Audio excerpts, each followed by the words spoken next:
All right, so I'm going to call to order the Rules Committee meeting for Tuesday, January 21st. It is 6:05. We have a quorum. We start this meeting with public comment. Is there anyone who wanted to speak who did not sign up? All right, so Ms. Rosinski, you are our only speaker tonight. 3 minutes and 2 seconds. How about Actually, that? I want to wait till we have the discussion and then probably a city council. But as you're having the discussion on all these agenda items, I just would hope that we do not limit the public voice from coming and being able to be heard. So that being said, thank you. And happy 2020. Thank you. All right, I'm going to move approval of regular meeting minutes from October 7th, 2019 Rules Committee. Move approval? Second. All in favor, please say aye. Any opposed? All right, that motion carries. We're going to start with item A1, which is approval of the 2020 committee minutes schedule. It is in the packet. All right, so moved and seconded. All those in favor, please say aye. Aye. Any opposed? All right, that motion carries as well. We'll now move on to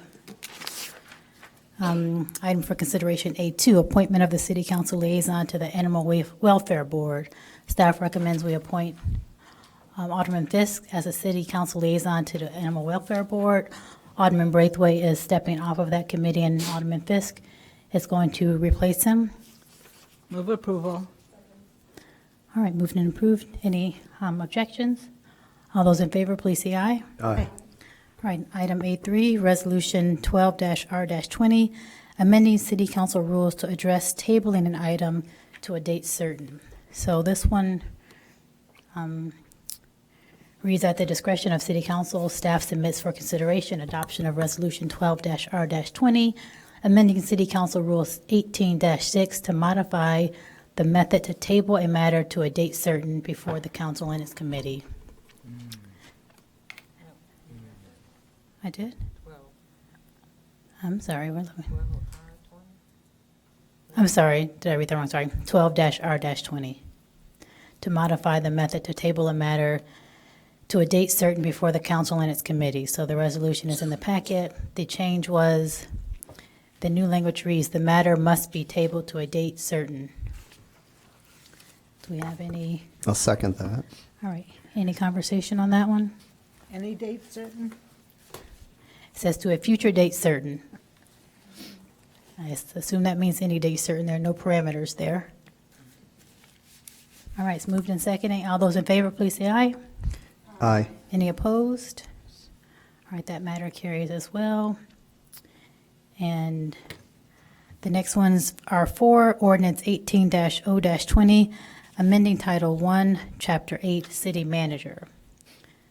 So this ordinance updates the city code to match the city council rules pertaining to the removal of a city manager. This update specifies the removal of a city manager requires a vote of 7 or more. So this is to match a code to the current council rules. Is there a second? Second. Any conversation on that one? I would just like to add that because this is an ordinance, it will require 5 affirmative votes. And because we have only 6 members of the body present, that would, just something to be mindful of. Okay. So Alderman Ravel is next. So that means we should send it on to council for a real decision, or? The body can choose to do what it chooses, but Okay. it will require, wait a second here. We don't have legal counsel present tonight, so that is a challenging question for me to answer for you. But my understanding is that, yes, it does need to get 5 affirmative votes to move forward. In order to move to council. Okay, Mayor Haggerty? Oh, that was going to be my question, whether it had to be 5 affirmative out of the committee, or can this committee pass with a majority it on to council? I mean, I think this does require a conversation amongst the entire council. I know we're missing several people tonight, but I also know that this committee's not meeting for another 2 months, and I think we want to take care of this matter particularly before we hire the next city manager, since we have a discrepancy right now between the council rules and the city code. Right, right. Because we don't have legal counsel here tonight, I won't be comfortable making the determination on the number of votes required to pass it along. So my suggestion would be we either hold a special rules committee meeting at some point now, between now and the next one, or we could table it or hold it for the next meeting. Alderman Nguyen? Thank you. I do think this requires, this should be discussed by the council as a whole.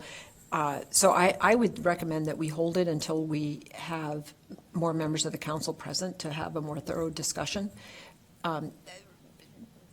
So I would move to hold it until we can call a special meeting of the city council for rules. Second. I have a question. Oh. So, hold on, so it's been moved and seconded, motion to held and second, which means we usually in discussion, if I'm following the rules correctly. Is that correct? That's correct. All right. Then I would recommend that we do as the interim city manager suggested and hold, got some pepper in my throat, hold a special rules committee, because I agree with the mayor that we should have this resolved as soon as possible during our hiring process, rather than wait for 2 months. All right, well, I don't think we can, again, we don't have legal counsel here. I would not be in favor of holding a special rules committee for one item. I understand people are absent for whatever reasons they're absent, but we have to carry on with the business of the city. So I think holding a special rules meeting for one item after we've had these items, some of them on the pending for a while because we've had to cancel, just is not good use of staff time. So, When the chair gets a chance, I have my light on. okay, well, I thought we were ending discussion because we had moved to Well, we table did. it. We did, but you're carrying on. I am carrying on to answer Alderman Nguyen's question. So if it's moved and tabled, I would say we move it and table, and then we discuss. It's held, and that was seconded, so then we hold it. We just made a motion to hold till a date certain, which we don't have a date for this We're hold. not holding till a date certain. It's just held. It's just held it's and just held. Okay, it's held, so we're moving on. So item A5 is update to Rules Committee regarding City Council packet release date. Move approval. Do you want me to read what it is for the committee? I'll read what it is for the public.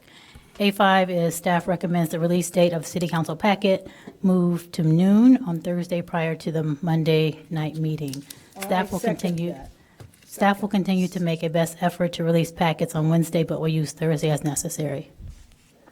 Alderman, when you made a, I second it, and I'd like to speak to it. all right, Alderman Rainey? I think, first of all, this has affected several items that I've had asked to be on the agenda. It's almost impossible to get current information on the agenda when we have this deadline. So I am very, very supportive of moving it back to Thursday, and I hope others are.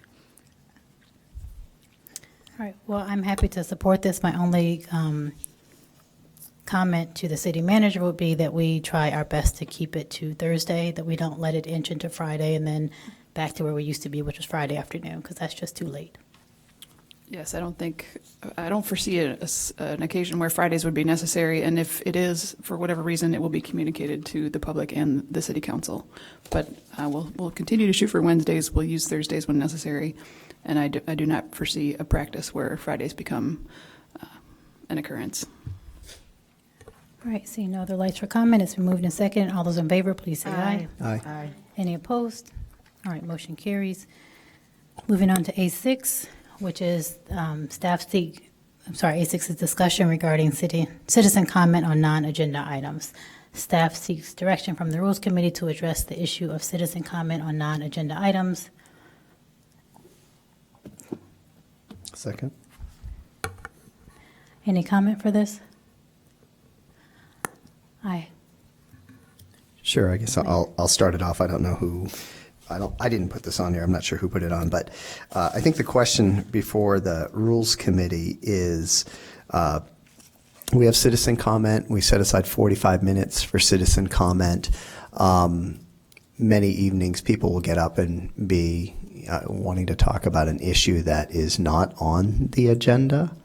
And so the question before the Rules Committee is whether we want to keep it as it is, right, where we got 45 minutes and people can get up and talk about anything, or allot that time. And there may be some that say, well, then I want to change the amount of time up front, but allot that amount of time just for items that are on the agenda. And then for people that want to speak to items that are off the agenda, they would do that at the end of the council meeting. Again, this would be a change. You'd have to then figure out time-wise, okay, are you changing anything up front, or just giving people more time because you're reducing the number of people that are speaking of items off agenda, but then you're having to add time at the end for the council to listen to those citizens at that point about whatever issues they're bringing forth. Alderman Nguyen? I think that we should leave it as it is. That I think there have been times where we have someone who comes to citizen comment on an issue that is not before us, who raises a really salient issue that the council may not have thought about or have considered yet, and actually then we move forward and do investigate it and take action on it. So, and I do think that the citizen comment serves a role as the opportunity for any citizen to come and talk to the entire council at once. And I don't think that they should be, I would view it as somewhat a bit of a penalty to have to sit through our entire meeting to then speak, because frankly, if it's on a non-agenda item, they don't really need to be here for the entire meeting. I mean, they might want to be for their own personal edification, but that's not necessarily required. So I do think the 45 minutes is an appropriate amount of time for all of citizen comment, and if we do have a citizen who raises an issue that's not on the agenda, that just gets folded into the amount of time. So I don't see that we should move this at all. I think anyone should be able to come and speak to us on any topic. It's the same thing as sending us all an email, except that they're telling us all at once. Alderman Rainey? I don't think we'll ever be able to have a reasonable council meeting until we set an ironclad time for starting our council meetings. So we don't ever have citizen comment for 45 minutes. We have citizen comment until people who have signed up finish speaking. It's never 45 minutes. So we fool ourselves when we pretend like that happens. So I think the rule should be that people can stand up at the microphone and speak as long as they want, but the council meeting must start 45 minutes after the completion of planning and development. And if people want to talk for 40 minutes, the first person wants to talk for 40 minutes and the second person wants to talk for 5 minutes, then everybody else has to wait until the council meeting's over. But the council meeting should start 45 minutes to the second after planning and development starts. And there should be no time limit, because I think it is foolish to pretend we're listening to people when we give them 1 minute and 3 seconds to speak, because they can't say what they want to say. So I think there should be no time limit on people. We would ask them to be thoughtful of their neighbor who also wants to speak, but that they should just speak for until 45 minutes. The meeting's going to start, and who's ever speaking at that point will have to stop speaking, and we begin the council meeting.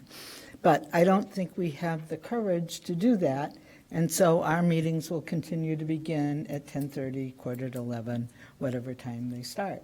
And we will have people like Ray Friedman who continue to stand up there and say, you never answer our questions, and we continue to talk, and we never hear, and it'll just go on. And no matter what rule we set, unless we set a start time, will ever change citizen comment. And that's all I have to say. All right, so seeing no further comments, we have a motion and a second I guess we didn't have a motion and a second. We had a comment to leave it as it is by Alderman Nguyen. Really no opinion by the mayor. I'll second that. Yep. All right, so right now, it's the motion to leave it as is, 45 minutes public comment, with the meeting starting after, allowing citizens to speak on non-agenda or agenda items. Moved and seconded. All those in favor, please say aye. Aye. Any opposed? All right, that carries. We'll leave it as is. R7 is discussion regarding use of ward mayoral newsletters. Per the referral of Alderman Fleming, staff seeks direction for the Rules Committee regarding two issues. One, the use of ward and mayoral newsletters by elected officials to express personal opinions, and two, whether or not outgoing elected officials have access to the list of recipients or if the city holds it for the next alderman. So since this is my item, I will speak first. Number 2 of this, I don't remember. Oh, can someone second this, please, so I can speak? Thank you. So just for clarification, number 2, I don't remember making as part of my question, but I guess that would have come before my predecessor, who had a smaller list of contacts, I would say, in the ward than I did. And so when I came in after my election, I dumped all of my contacts from the election into the city database so that they could all get the newsletters as I promised them during the campaign. So I don't really know what the question was here. I would assume that once I'm out of office, I no longer have access to the city database, so I have whatever emails I had on my own personal computer beforehand. But in terms of the newsletters, I do have lots of opinions about those. So I have had a couple of them censored, for lack of a better term. And my question had to do with what are the parameters of that? So one of the newsletters, I reported on something that was in our bills list, and that was frowned upon. The next one, I gave an opinion about something that we had over 100 citizens speak about, and that was also frowned upon.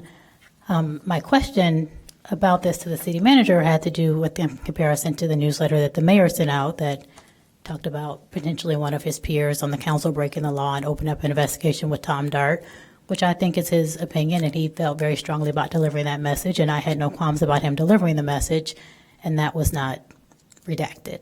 So I would like some rules set in terms of what does go out in the public newsletter and what does not. So that is why it's on the agenda. Obviously, I feel like as an elected official, people elected me to hear my opinion on things. As Alderman Rainey said, our meetings are already going forever. I don't have time to lecture. By the time I do have a chance to give an opinion that's off topic, it's at the end of the meeting at Call of the Wars, which frequently we have an empty room for. And I also don't control the newsletter. So I write my piece and I send it in to get sent out through the council.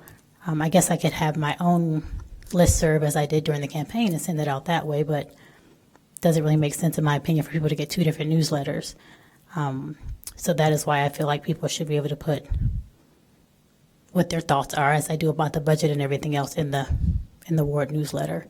Or we should have it be strictly city business, no personal opinions, no assumptions, no anything else. Just reporting the news of our seat up here, either or. Alderman Sufferton? Sure. I also want to add to this discussion that, we send out newsletters with links to purchase Northwestern football tickets or purchase tickets to the mayor's State of the City address, which is a Chamber of Commerce event. I think it is very dangerous to say that elected officials can't put their opinions into ward newsletters. If we had legal staff here, maybe they could come up with a disclaimer to say that the positions in there aren't official city positions, but we are elected to take votes, which are opinions in action. People want to know why we voted the way we did or why we intend to vote away on an issue of concern to residents. I think that the argument that there's staff time involved is specious. In my case, I type up my newsletter, send it to Jessica Mayo, who formats it and puts it out. It's not like she's taking a lot of time. And I think there's a real disconnect between the administration of the city and the residents when we have a legal staff who would say that there is no place for opinions in city newsletters from elected officials to their constituents. So if we're going to talk about opinions, I'd like us also to have a policy on any sort of click-through purchases. We should get, at minimum, an affiliate fee for that. I don't think it's our job to sell Northwestern football tickets or tables to Chamber of Commerce events. I think the newsletter, if they're just supposed to be regurgitations of information available from other city newsletters, then that's what they should be. But I think we do a disservice to the residents of Evanston if their elected officials can't express their opinions in that forum. I think, it's bad enough that we spent 3 meetings sitting up here saying that we had no ability to speak on a personnel issue that was of concern to members of the community. I think if we're going to have newsletters, they should be able to be candid, and as long as they are not contain falsehoods and they are about city business, then their purpose is to inform constituents of your opinions. So that's how I feel about that. Alderman Nguyen? Well, I do think that newsletters are certainly very, very valuable. And I think the question that I would have is when an alderman, when it's appropriate, I think the question is, when does what an alderman put in their newsletter potentially put the city in a position of liability? And I think that's the concern. I think explaining a vote is an appropriate use of the newsletter. It would be the same as if you were at a ward meeting and someone said, why did you vote for this item, or why didn't you vote for that item? And you had an opportunity to say, like we all do, I voted for this because of this reason, or I didn't like the information we received on that. But I think in the same instance that speaking publicly at a ward meeting about a personnel matter or something in which a matter of litigation, I'm trying to think of all of the things that could potentially put the city, present liability for the city because you are speaking at a city-funded event, that I can understand the Corporation Council's concern over that. But I don't think that explaining that you voted no on a particular item or yes on a particular item is necessarily something that should be prohibited. And I'd like to hear more from our Corporation Council about whether that would be a problem. I don't see why it would be. I can see the problem of, just as it would be if we were in any public setting as an alderman, to say something that puts the city in jeopardy of liability. I mean, that's a problem for any of us in any position, wherever we are sitting, but when we're acting publicly. City Manager, Alderman Rainey. I agree with everything Tom Suffredin said, regarding explaining in any detail required regarding any issue having to do with the budget and any vote having to do with the budget, or really any vote on any matter that's before us, any matter. I am completely in agreement with not writing in a newsletter, not writing publicly in a newsletter about a position on a personnel matter before the council, which is in violation of the confidentiality issue, period. City Manager Storley. Yeah, I just wanted to opine on the second piece of this. First, I'll explain why we don't have legal counsel here tonight, is that we have one person out on paternity leave, one person is on vacation, and the other person had a sick day today. So that is 3 of our 5 attorneys. We had a new attorney that started today. It's his first day. He's fantastic, but I did not want to ask him to cover a city council meeting and a rules committee meeting on his first day without any other attorneys there to help him along. So you will meet him next Monday night when he will be introduced to the full council. So this is an issue that is a little bit sticky, and I would prefer that when we discuss it, we had legal counsel present. But I'm happy that we're having the discussion, and we can continue the discussion to the next meeting if there's questions that are unanswered. But one of the issues is, that list, it's been sort of created over time. I think we've had these newsletters in place for aldermen for at least 7 years. So when the current council that's in place was put in place, they inherited the list of the person who preceded them if they weren't reelected from before. So I want to be in front of this issue before the next election. If somebody runs and doesn't win, would they get to keep that list, or would they have rights to that list? Would we give it to that person, or would we say, no, we just keep that internally for the next person? I foresee that potentially becoming an issue at some point. So I'd like some clarity on if the list always stays with the city and it doesn't go, or if you would like the list when you leave, you still get it. Some direction on that would be welcome.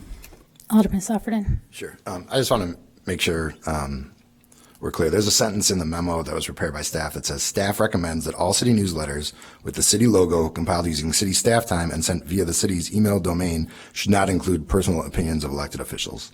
And that is the sentence that I have the strongest objection to. So I just want that to be clear. And if it is a matter of removing the city logo and having our legal staff, when they're full strength, write some sort of disclaimer, making it clear that this is not a dispatch from the city of Evanston. This isn't the same as the economic development newsletter or summer camp updates.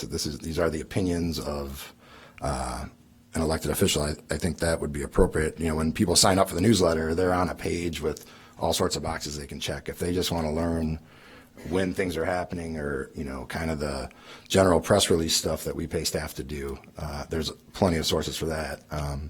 But I think that the people that do sign up for this want to know what our opinions are. We are hired by them to vote on their behalf. So that's where the strongest objection that I have is any sort of curtailing of discourse between elected officials and constituents.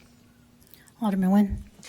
Well, I wanted to speak to the issue of the list, the names of the list. In the past, that has been deemed city property because it was compiled on the city's computer system, and so it was not available if for instance, to an alderman who was running for re-election.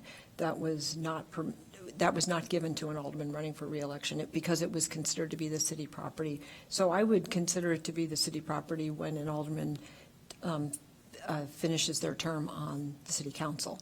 And I think that's what most of the public would consider it to be, city property and not an alderman's personal property. So I'm seeing no more lights. So I stick by the same concerns that I had before. I don't care about the list of names.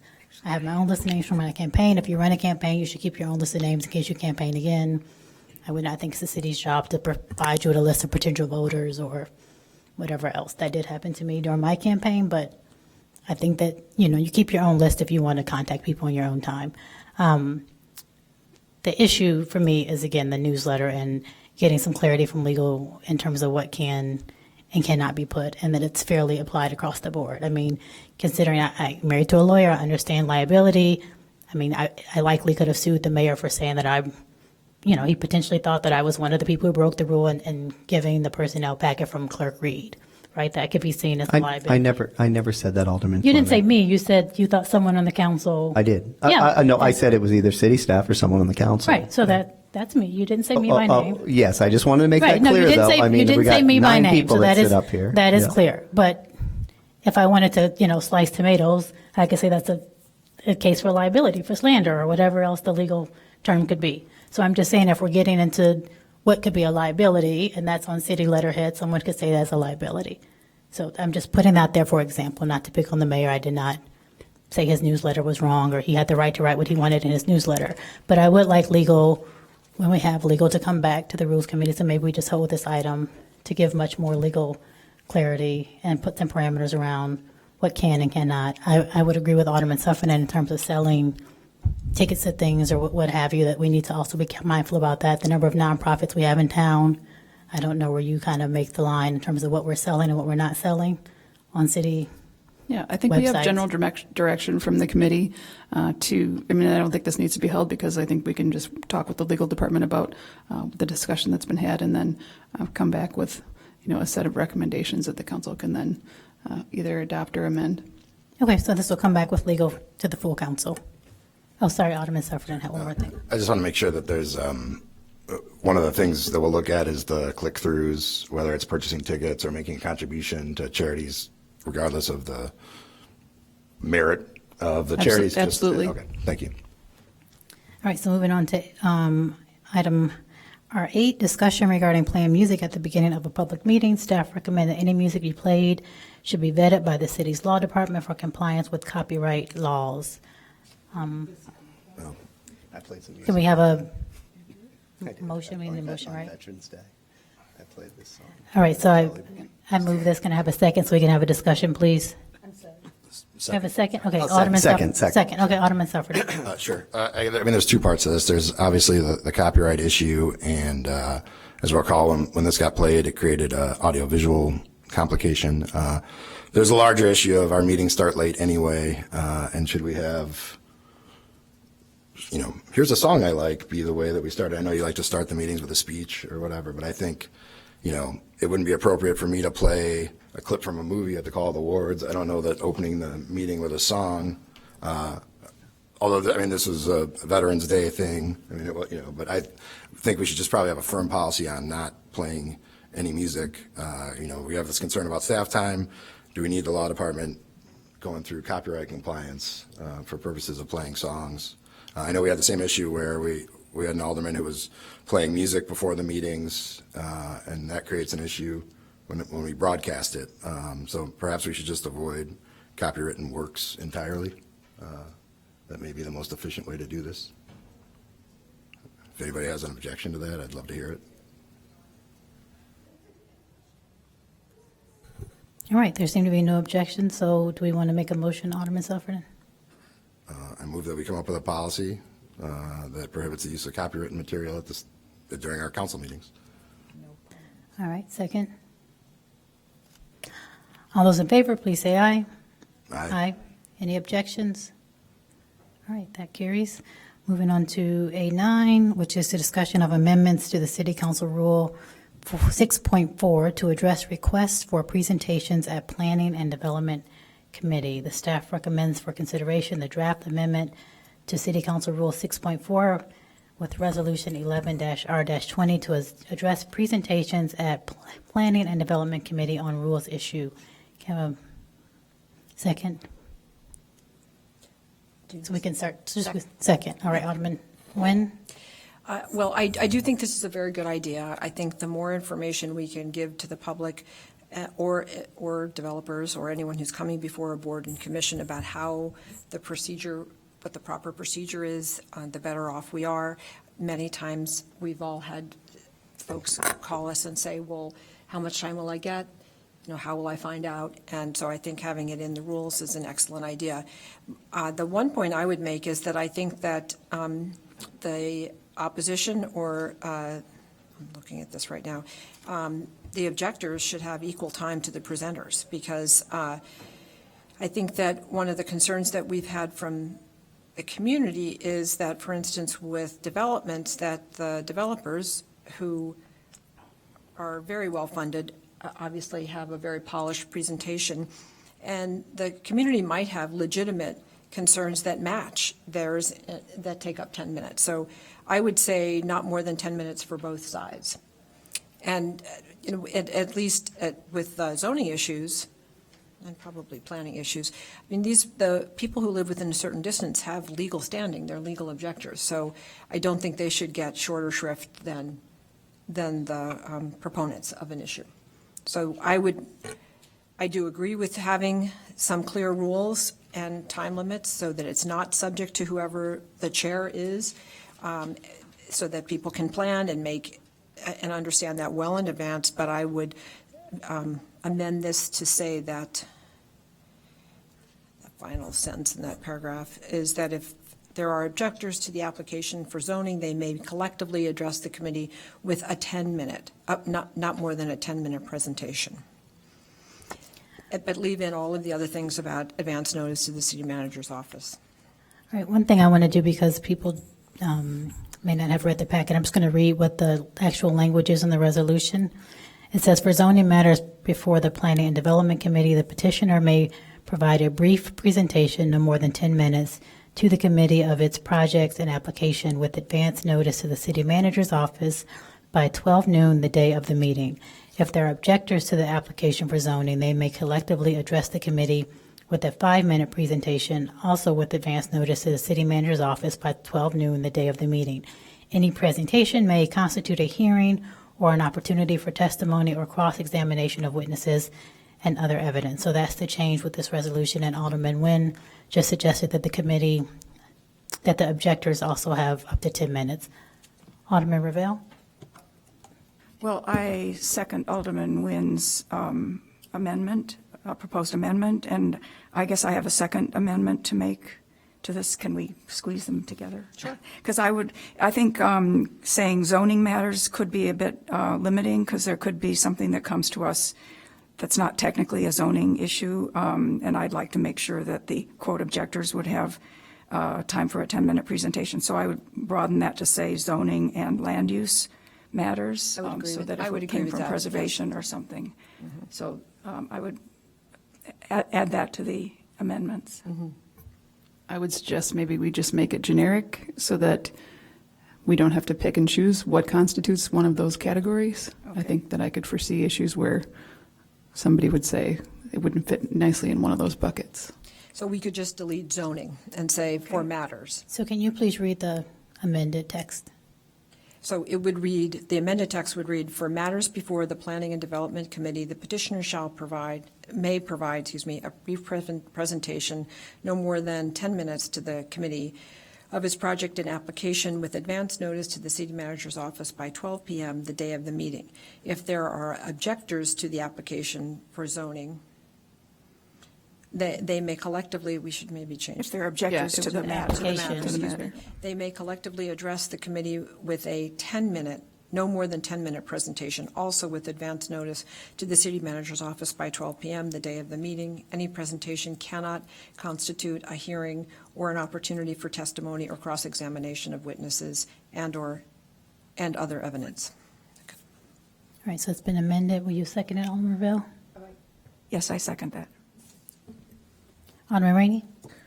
Madam Chairman, is that for both the Planning and Development Committee and the City Council? No, that's just for the Planning and Development Committee. Then what happens at the City Council meeting? I think there's no presentation. This is just for planning and development, the way the the way the rule is written. So they do not get to make a presentation at council. Is that correct to everyone's understanding? That is correct. If you would like to change it, then we could adjust it in the city council rules, but as this is written, it's just applied to planning and development. Yes, those groups would still just have whatever minute the mayor allots for that night to have public comment, correct? Correct. That is what we do right now. That is our current practice. All right, so that's been moved and seconded. All those, see no more lights, all those in favor, please say aye. Aye. Aye. Any opposed? And then city manager, can you please just make sure that gets updated somewhere for the public to be aware of? Well, that will move on to city council, Yeah, so but we will just so make we the make it- adjustment for the next meeting. All right, so R10 is the discussion regarding suspension of the rules for introduction and action. The staff recommends the Rules Committee discuss City Council Rule 3-2 pertaining to the suspension of the rules for an item to be introduced for action at the same meeting. Can I have a second? Second? Alderman Ravel? Well, it seems to me that I support this amendment or provision, but I think it belongs more appropriately in, under Rule 20.1, which is where we explain what the exceptions are. And so I would recommend, rather than amending Rule 3.2, that we amend Rule 20.1 at the very end to say, however, an ordinance may be adopted by the council at the same meeting at which it is introduced after the rules are suspended by a unanimous vote of the aldermen, providing that prior notice has been given on the agenda. You want to try to catch up with Rule 20.1. I think that makes good sense to have it there, because that's where it's mentioned in the city council rules. So shouldn't it be, all of the provisions about it be included in the same rule? Yeah, we can add it to that section, but I'm also cognizant of there are times when it is not noticed on the agenda and we still suspend the rules. And that is a practice that I can surmise most people want to continue with. So I just have to check with legal on if that's codified or not and how that would continue to proceed. I think the point of putting this on the agenda was that we want to have a precedent set or a practice that everybody follows, and it seems that whether it's committee or whether it's council, not everybody's on the same page with how the process works. So once we identify what the process is that the council wants to do, then we're going to make a little cheat sheet, for lack of a better word, and then have everybody be able to follow it no matter if they're in committee or council. So I think we have a general idea on what direction is on this, so we'll go back with legal and get everything ready to move it forward to council if there's general consensus. Alderman Fleming? Yeah, Do you have another light? I do I not. mean, we're just moving the provision from one part of the council rules to another council rule where I would argue it fits better. So if you want to, I'm not, It makes sense to me, what you're saying, but I'm saying that what you're saying doesn't address the other issue of when it is not noticed in advance. well, so, yeah, that's what I'm saying, because it was going to say there, the rules are suspended providing that prior notice has been given on the agenda. So that's what my amendment would, that's what I'm thinking it's accomplishing the same thing, it's just putting it in a more logical place. Gotcha. Alderman Nguyen, did you have something to add? Well, I was just going to say, 3.2 says any council rule may be suspended by a two-thirds vote of aldermen, except Rule Point 20.1, which is introducing and voting on an item at the same meeting. It is permitted. You can't suspend that rule. That's what this is saying. And that rule says that you can vote, introduce and vote at the same meeting as long as that there is prior notice.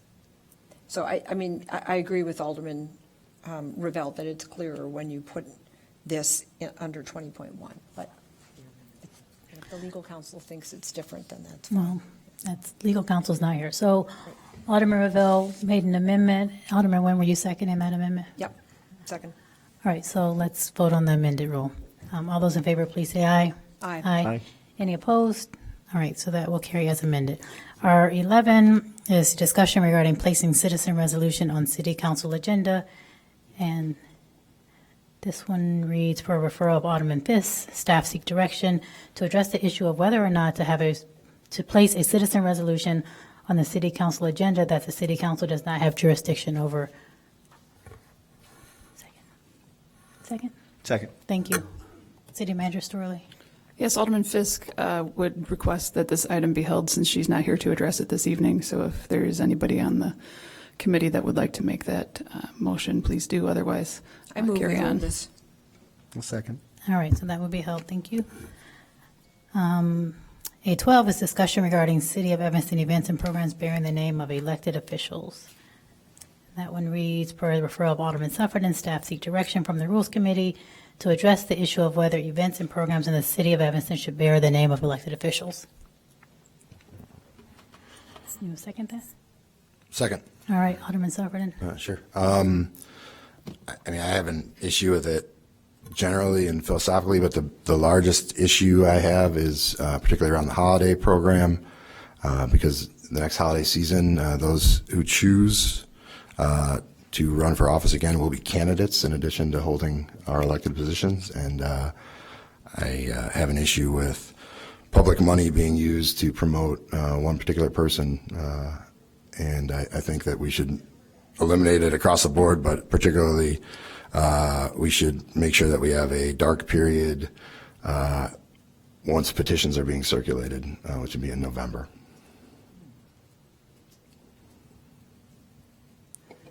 All right, so there's no lights. I definitely think, I hadn't thought about the period when we're actually candidates and holding office. I could see how that's not, we don't necessarily need names on it. My thought about this more so was I was at the mayor's toy drive this year, and we had, which I know the mayor does not order, but we had a plethora of T-shirts that say Mayor Haggerty's toy and whatever drive. So I went and got one because I was there to volunteer, which is fine. But as I kind of look back, I don't know who's ordering them. We ordered too many because, it's not a huge expense in terms of funds, but it is, we're not using them next year. I think they have the date on them. If Mayor Haggerty chooses not to run again, we're not using them 2 years later. So those kind of things, I would imagine, start to add up just as we're printing things.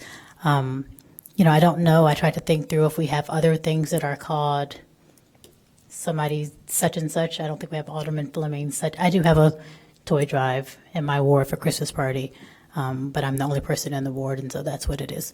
But I don't think we have other things that have other people's names on them. I don't feel super strongly about it except for the campaign time, which Alderman Sufferton mentioned, and just in terms of, the T-shirts and other garb that we're ordering that, particularly if it has a year on it, so we can't use it for the 4-year term that someone's in office.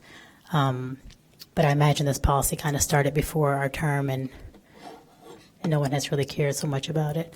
Alderman Sufferton? Sure. Another one that I brought up at the time is within the Good Neighbor Fund, there was Mayor Haggerty's Discretionary Projects Fund. And it's another one where I think it's inappropriate to tie it to a particular elected official when it's public money. And I think that should be the across the board rule of the city, but I leave it to all of you if you agree or not. So I guess I'll say something since I'm the mayor. So just on that last point, just so we're clear, that wasn't Mayor Haggerty's discretionary fund. That was $150,000 that we haven't yet allocated, and we're going to allocate. And I explained it that evening and everything else. I think this has been around for a long time, right? The mayor's summer youth employment program, the mayor's holiday food toy, and then I added book drive. But these things have been around for a long time. And I gather, I didn't know much when I became mayor, that they take on sort of the mayor's name. But they do. And what I've learned since being mayor is the mayor literally, solicits, donations and everything else for the mayor's holiday food and book drive. They send out a bunch of letters to different organizations in town. Same thing when it comes to the employers for the youth summer job program, going out there and, asking employers to participate in that. So I think that's sort of the history of it and why sort of, the mayor's name's been attached to those programs. I don't feel strong. I think attaching the mayor's name, whoever the mayor is, I think is helpful for those programs. Like the mayor is a person in this community. And so I think that's valuable for those programs. But I'd open it up for other conversations that people on the council have. That's sort of the history of it. Alderman Nguyen? Yes, thank you. I looked this up. The original, and this is my understanding also, is that it was Mayor Morton's idea to have the summer youth employment program, and she was very much a proponent of that and fought to make sure it was properly funded when it came under attack several times during budget processes. So, and I do think that it continued under Mayor Tisdall, and I think that is a tradition, and I think it conveys the sense of a person, and that there is a person who is promoting this and will do some work on it, and I agree with that in terms of the holiday food, toy, and book drive as well. I guess you could make the argument that it might be somehow or other promoting a potential candidate. We don't have a policy, we don't have a program here in Evanston, and I think I once eliminated my name from a park renewal site that was being brought to you by, and I had the staff paint out my name because it was really the whole council that was doing that. So, but I think that it's helpful to put someone's name behind some of these things so that people have, actually there's a person they can call up and say, I don't agree with this, or I do agree with this, and also because traditionally, we've seen Mayor Morton, Mayor Tisdall, and Mayor Haggerty actually put time and effort into this in terms of applying some pressure to some of our employers to provide jobs, and then also exhorting people in the community to give to the holiday food and toy drive. So I don't see a significant problem to this at all, and I actually see the benefit, and I've seen the history of it. Alderman Ravel. Well, I also agree that I think having the mayor's actual name on it does personalize it and gives it the likelihood that it will be more successful. I think Alderman Sufferton raises an interesting point, though, about the timing of the holiday drive when we're all potentially running for office. So I would entertain the idea of eliminating the mayor's actual name at that one time of the year. And I guess I'm surprised to hear about all these T-shirts with the mayor's name on them too. I think it's kind of a little bit like Mayor. We put up a whole bunch of signs. Mayor Haggerty welcomes you to Evanston, and then we'd have to take them down. I mean, it's sort of investing in infrastructure, and I guess I would draw the line at T-shirts and those kinds of things. So one quick clarifying question. We're going to wrap these up because we have another meeting. So Mayor Haggerty, you started the workforce development, I can't remember the name of it, with Neil. And it's called the Mayor's Employer Advisory Council. Right, so that you just were fine naming the mayor's. Because I didn't even know these other things had the mayor's name attached to them, Right, I'm honestly. just- Let's just be clear about it. I did not take office, and all of a sudden, I want Steve Haggerty's name on everything. Okay, That is so not who I am. That's not what I'm accusing And you so of. I know it's not, but I just want to make that point very clear, okay, in this conversation. I'm not in charge of T-shirts. I don't say, hey, where's the T-shirt? We got to have my name on the T-shirt. We haven't figured out how we're going to allocate the $150,000 that we have remaining in the Good Neighbor Fund. Let's call it the mayor's, Haggerty's discretionary fund. That's not what it was called. So I just want to make that very clear. Okay, so can I make my point, which was you didn't name the workforce development thing Mayor Haggerty? Because it never occurred to me. Okay. Yes. Can I finish my point? Sure. So my point is, you being the mayor who created this program didn't name it after yourself, which shows you didn't name the other stuff after. I'm assuming you're not going to name someone else's program after you, but not the program you started after yourself. That wouldn't make any sense if that was important to you, right? So you didn't name the mayor. So my point being, do we just name everything the mayor or something? So when the next mayor comes, if they take it on, it's still the mayor or something, and it's not Mayor Fleming's or Mayor whoever's. The T-shirts thing, I understand you didn't order them, and I only recognized it because I went in there to get a T-shirt, and there was a whole box of them, and they were going to be left over. And if they didn't have the year on them, then who cares? We'll use them next year because you're the mayor next year. It just dawned on me as I was getting my T-shirt that we ordered too many.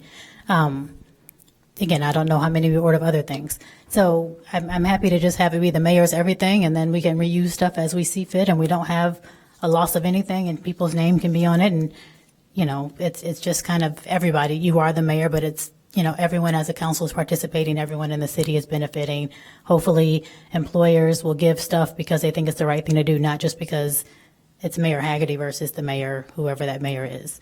But do we need to have more discussion on this? Is everyone? Oh, I guess I just have one more point.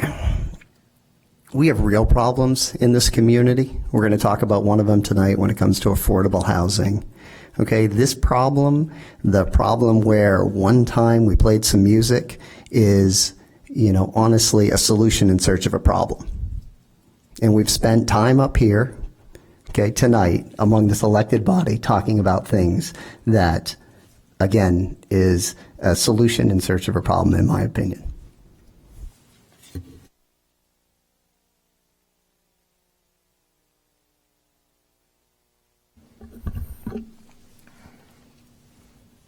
all right. So Alderman Sufferton, you finish this up. Then we're going to move on because this one does not need a vote. It's a discussion item. I was just saying, we adjourn and start our next committee hearing, our council meeting exactly at 7. All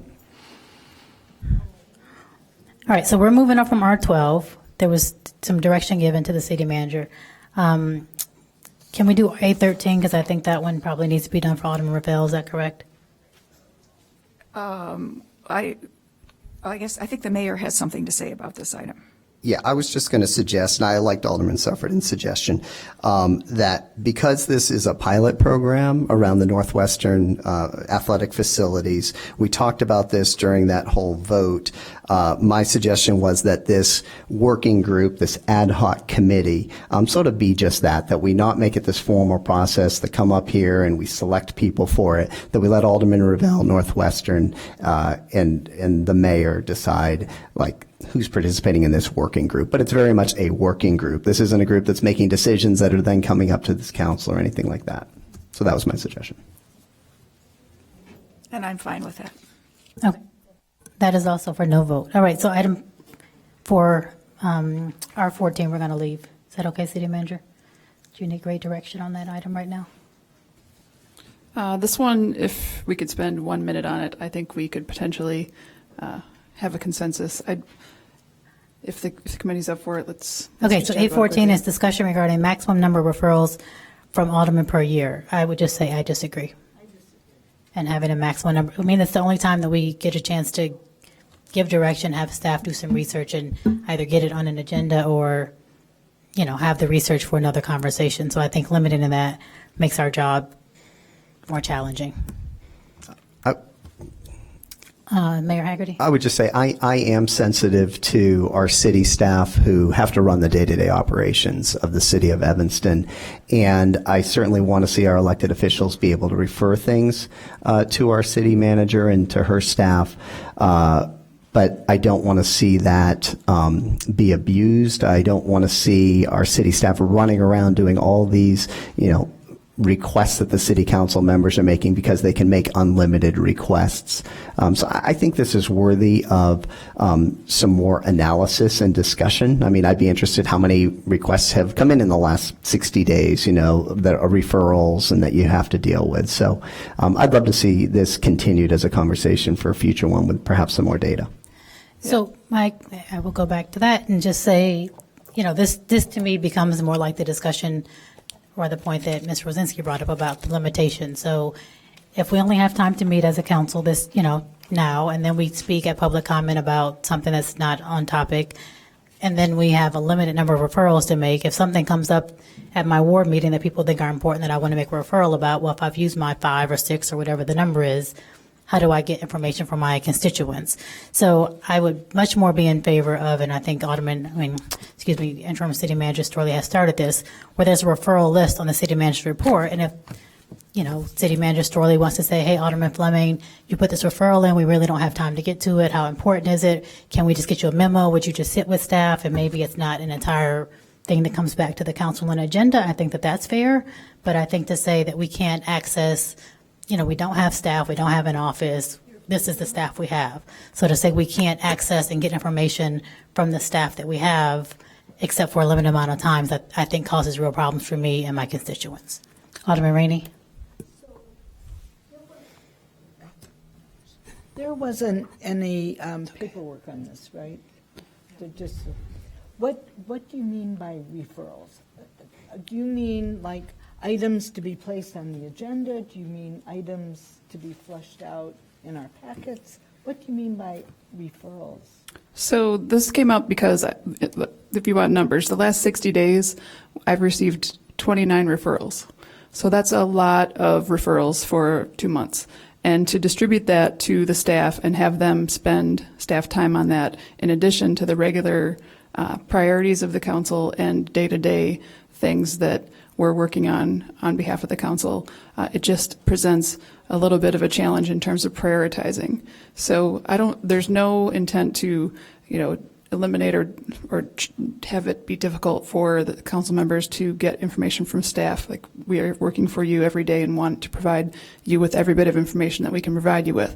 But it just, if there was, you know, some guidelines, maybe, you know, 1 a month, 2 per month, 12 per year, 24 per year, something like that, so that we could focus, and that would help in the prioritization as well. So, What do you mean per staff? What do you suggest we do when we are doing our work? We have no assigned. I get requests all the time. Could we please meet at your office? who is your person that I can call? You know, I'm your person, and my office is the third bedroom in my house, you know, right next Sure, to the sure. washer that is in a closet. To answer your So question- that's my office. Yeah, to answer your question, it would be formal referrals to be placed on an agenda. Okay. Not just Okay, that's, okay. items to be placed on a future agenda. But we're policymakers. Absolutely. So I'm excited to hear that our council is, what should we do? Who should we call? It sounds like there's not a general consensus to No, put any but I- guidelines around this, so we'll I- just continue to move forward see- as is. I wish we were sitting in the Aldermanic Library around the table so that we could have a conversation about this. Sure. We are being crunched for time right now. I agree. Let's hold this so we can have a conversation about this. Because I'd like to hear some of the items that people are trying to get on the agenda. If you got 29 this month, which ones were they? Were they really fabulous items that I didn't have the brains to think about? Were some of them mine? I want to know. Okay. We'll hold it for the next agenda when we have more time. All right, so no more comments on that, so we are going to adjourn the Rules Committee meeting at 7:05, and we can start full city council at 7:10. Is that too short? Does everybody need a break, or we can start it right now? 7:10. Want to start it right now? What do we have- people need a That gives break? us 4 minutes. All right, we need a little break. I need to Al- switch seats. Alderman, you call the time. All right, so we're going to start at 7:10, so that's about 4 minutes, I think, or 3. Meeting adjourned, move adjournment.